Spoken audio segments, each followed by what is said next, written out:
వంగవీటి మోహన్ రంగా ఈ పేరు చెప్పగానే ఉమ్మడి ఆంధ్రప్రదేశ్లో కొంతమంది నరాల్లో గుడుకు రక్తం పరుగులెత్తుతుంది, రోమాలు నిక్కబొడుచుకుంటాయి. ప్రత్యేకించి కాపు సామాజిక వర్గంలో అనేక మంది రాధా రంగాను, ముఖ్యంగా రంగాను, వంగవీటి మోహన్ రంగాను దేవుళ్ళ కొలుస్తారు. ఆయన కాంగ్రెస్ పార్టీ ఎమ్మెల్యే, విజయవాడ తూర్పు నియోజకవర్గం, ఇప్పుడు సెంట్రల్ నియోజకవర్గం అయింది. ఆ నియోజకవర్గానికి ఆయన ఎమ్మెల్యే.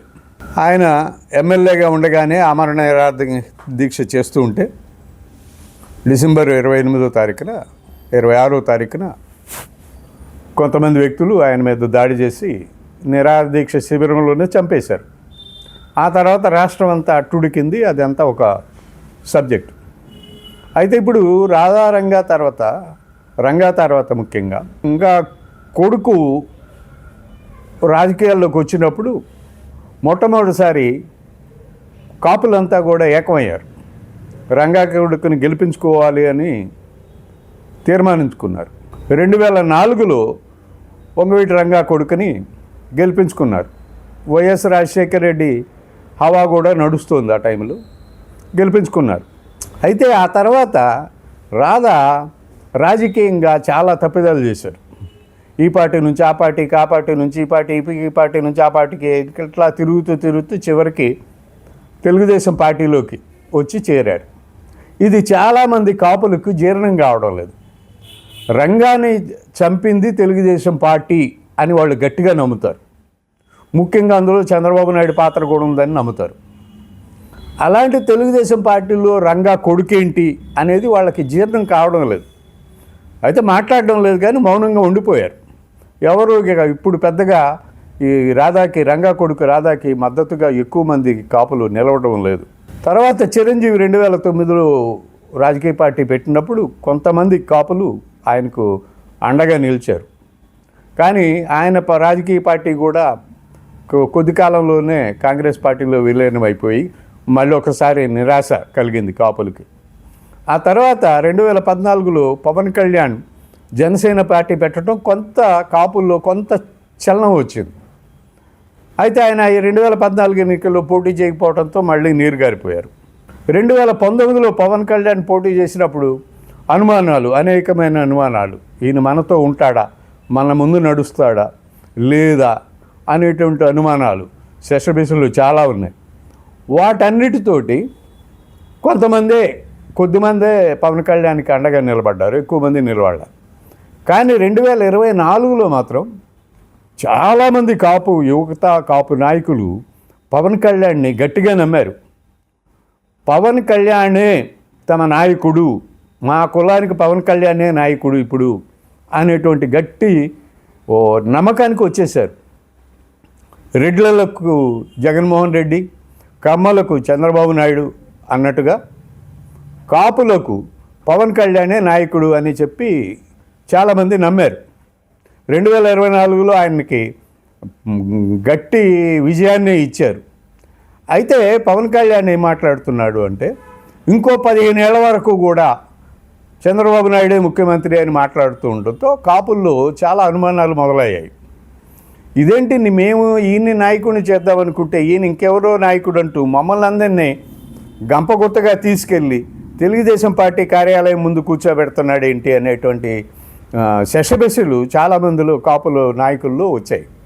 అందువల్ల వాళ్ళంతా మౌనంగా ఉండిపోయారు. వాళ్ళేమీ ప్రస్తావించట్లేదు, కానీ దాని గురించి మౌనంగా ఉండిపోయారు. సరిగ్గా ఇదే సమయంలో వంగవీటి రంగా కూతురు ఆశ తెరపైకి వచ్చింది. ఒక్కసారిగా తెరపైకి వచ్చి కొంతమంది రంగా అనుచరులు, కీలకమైన అనుచరులతోటి సమావేశమైంది. ఆ తర్వాత ఆమె మీడియాతో మాట్లాడుతూ రాధా రంగా మిత్రమండలిని తను పునర్నిర్మిస్తానని, రాష్ట్రం అంతా పర్యటిస్తానని, రంగా అభిమానుల్ని కలుస్తానని, వాళ్ళందరితో మాట్లాడతానని, వాళ్ళందరితో సంప్రదింపులు చేస్తానని మీడియాతో మాట్లాడుతూ చెప్పింది. ఇప్పుడు ఏంటంటే రాధా రంగా మిత్రమండలితో పాటు కాపునాడు అనేది ఒకటి ఉంది.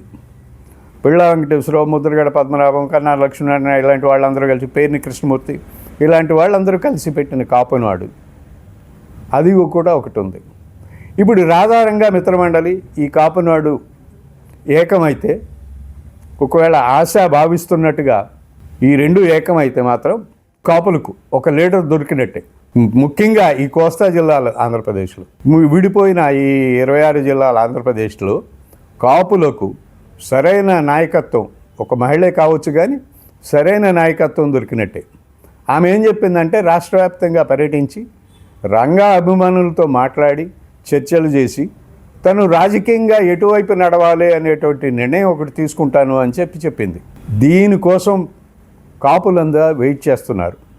ముఖ్యంగా రాధారంగా మిత్రమండలి సభ్యులు కానీ, రంగా అభిమానులు కానీ, రంగాన్ని దేవుళ్ళ కొలిచేటువంటి కాపులు ఆశ ఏం నిర్ణయం తీసుకోబోతుంది, అసలు ముందు ఆశని కలవాలి అని ఎదురు చూస్తున్నారు. సరే, ఆమె ఎప్పుడు తన రాష్ట్ర వ్యాప్త పర్యటనలు మొదలు పెడుతుందో తెలియదు కానీ, ఒక్కసారి ఆమె రాష్ట్ర వ్యాప్త పర్యటనలు మొదలు పెడితే మాత్రం కాపులకు ఒక అండ దొరికినట్టే, కాపులకు ఒక నాయకురాలు దొరికినట్టే, కాపులకు భవిష్యత్తుకు ఒక నాయకురాలు దొరికినట్టే. అమ్మాయి మాట్లాడుతున్నప్పుడు, మీడియాతో మాట్లాడుతున్నప్పుడు కానీ, రంగా అభిమానులతో మాట్లాడుతున్నప్పుడు కానీ ఆమె చూస్తే ఆమెలో రాజకీయ పరిపక్వత చాలా ఎక్కువగానే ఉన్నట్టుంది. ఆమెకు చాలా ఆలోచనలు ఉన్నట్టుగా కనిపిస్తున్నాయి. రంగా పేరు మరోసారి ఆంధ్రప్రదేశ్లో వినిపించాలి.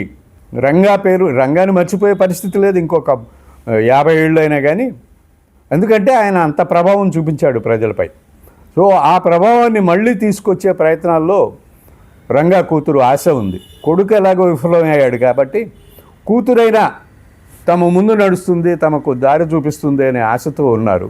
చూడాలి రంగా కూతురు ఆశ ఏం చేస్తుంది, ఎలా ఈ కాపులకి నాయకురాలుగా ఎదుగుతుంది, ఎలా ఈ కాపులందరినీ ఒక తాటిపైకి తెచ్చి ముందుకు తీసుకెళ్తుంది అనేది చూడాలి.